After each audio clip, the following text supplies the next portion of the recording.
Dans cette vidéo, on va aborder le sujet de mémoire de l'ancien conseiller de Trump, Jared Kushner, et comment il a décrit le Maroc dans cet ouvrage, et ses prestations envers le roi Mohamed VI. Et on va relire pour vous ses propos, directement de ce document intéressant de 300 pages. Alors restez avec nous, pour le savoir.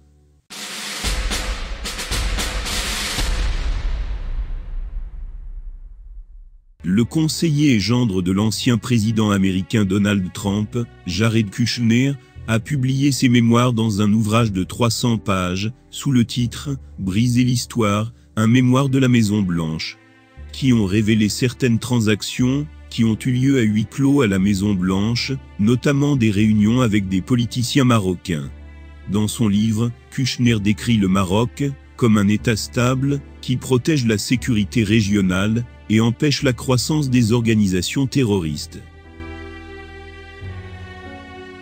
Il a qualifié le roi Mohamed VI d'un souverain intelligent et aimé de son peuple.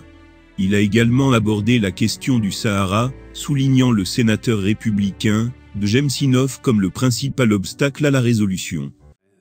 I'm deeply concerned about the plight of the people of Western Sahara. For more than 5 decades, the Sahrawi people have been subjected to repeated broken promises and vicious attacks by the Moroccan government. Morocco has done nothing to repair the damage that they've done to the Sahrawi people. Kushner a poursuivi en disant que l'administration et le candidat étaient parvenus à un accord pour résoudre le problème.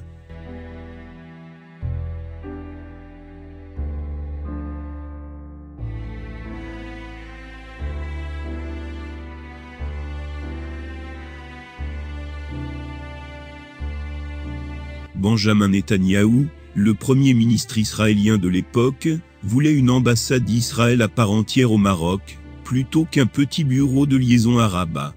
Et selon Kushner, le gouvernement marocain a rejeté l'idée au point de menacer d'annuler l'accord.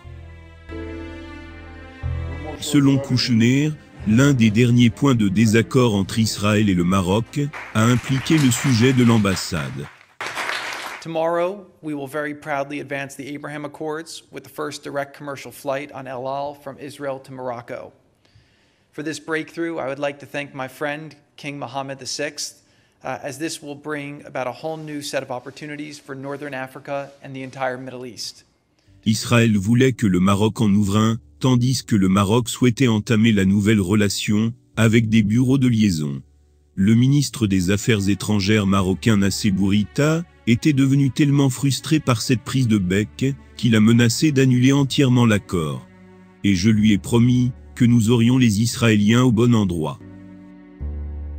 Bibi, nom qui faisait signe à Netanyahou, fait part de sa déception face au bureau de liaison et dit que nous devrions faire plus d'efforts pour obtenir un meilleur accord. Cela faisait écho au sentiment que nous avions entendu de l'ambassadeur Friedman, qui avait fait pression contre l'accord, transmettant ses fortes réserves à Tel Aviv. À la fin de notre rendez-vous, et moins de 12 heures avant l'historique premier vol vers le Maroc, Bibi a signé les termes définitifs de la déclaration. À l'aéroport le lendemain matin, nous avons été accueillis par la délégation israélienne, conduite par Meir Ben Shabbat, le conseiller israélien à la sécurité nationale, dont les parents sont nés au Maroc. À notre arrivée à Rabat, nous étions immédiatement escortés au mausolée de Mohamed V, où nous avons signé un livre d'or et déposé une gerbe sur les tombes des défunts souverains marocains, Mohamed V et Hassan II. Ces souverains qui ont défendu le peuple juif contre la persécution. Kushner a été stupéfait par la beauté du palais royal, ainsi que l'élégance de sa majesté. Chose qui l'a poussé de sortir du style narratif des écritures de mémoire, pour entamer un style plus littéraire et plus descriptif, pour dire ce qui suit. Ce soir-là, nous sommes allés au palais royal de Rabat, où nous avons été escortés dans le bureau du roi, qui se trouvait dans une grande pièce lambrissée qui sentait l'encens. La pièce était ornée de superbes tissus damassés, où se trouvent 2 rangées de chais bien rangés, se faisaient face à un autre.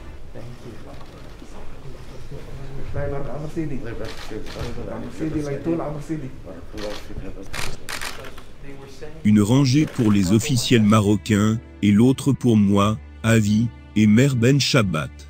Le roi Mohamed VI siégeait à la tête de la pièce, divisant les rangées, devant une fresque murale massive, où se trouve un arbre représentant sa famille, qui remonte au prophète Mahomet.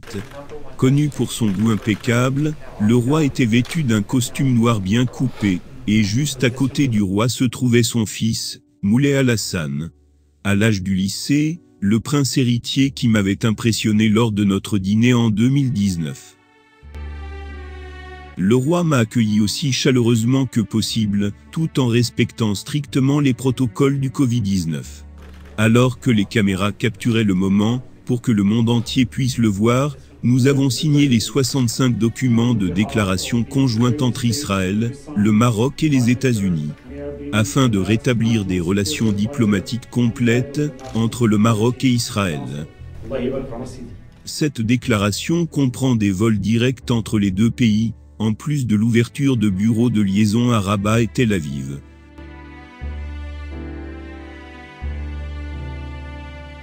Pour promouvoir la collaboration économique, le commerce et l'investissement, la technologie, les visas pour encourager le tourisme, l'eau et la sécurité alimentaire.